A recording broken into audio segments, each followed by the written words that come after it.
आज 3 दिन भी गुजर गए मेरे बेटे को गए हुए। कभी नहीं सोचा था कि इस तरह से हमें छोड़कर चला जाएगा, लेकिन अल्लाह ने उसे हमसे छीना तो उसकी औलाद को हमारी जिंदगी में भेज दिया। मेरे महरोज की औलाद। अगर अल्लाह ने उसे अपने पास जल्दी बुला लिया तो तुम्हारी गोद भी जल्द भरती, वरना तो ये खुशखबरी एमल भी दे सकती थी। मम्मी भाई आ गए हैं। मम्मी आपने उधर रुको। मम्मी आपने बुलाया? अब वक्त पहले जैसा नहीं रहा कि घर में जहां भी दिल चाहे मुंह उठाकर चले जाओ। तुम्हारी भाभी इद्दत में है, अब ध्यान रखना होगा तुम दोनों भाइयों को। मम्मी मुझे अंदाजा नहीं था कि भाभी भी यहाँ पर है। मुझे बदर ने बोला आप बुला रही हैं तो बस मैं आ गया। तो मुझे क्या पता था तुम इतनी जल्दी आ जाओगे। आपने किस लिए बुलाया था?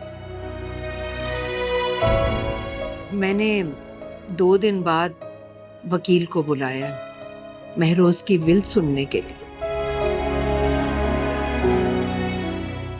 मम्मी इतनी भी क्या जल्दी है, कुछ वक्त है। ऐसे कामों में देर नहीं करनी चाहिए, वरना तो पता नहीं कितने मसले खड़े हो जाएं। तुम शहरियार से भी कह देना। ठीक है मम्मी, जैसा आप कहें। ठीक है, तुम जाओ अब। एनी तुम्हारी वजह से बेआराम हो रही है, जाओ। कोई बात नहीं, मैं ठीक हूँ।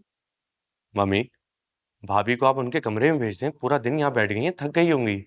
कोई बात नहीं, मौका ऐसा है, बैठना पड़ता है। बस अब तो आराम ही आराम है।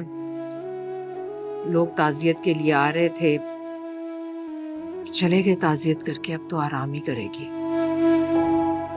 अब जाओ। अफान भाई को भी हर किसी की फिक्र रहती है खामखा। मेरे बेटे का बहुत ही नरम दिल है। अच्छा तुम उठो, भाभी को उसके कमरे में लेकर जाओ। नहीं, मैं क्यों छोड़कर आऊँ, खुद चली जाएंगी। रास्ता भूल गई है क्या?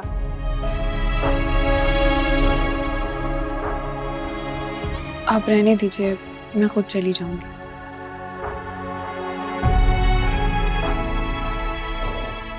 फरिया, मैं देख रही हूँ आजकल तुम मेरा हुक्म नहीं मान रही।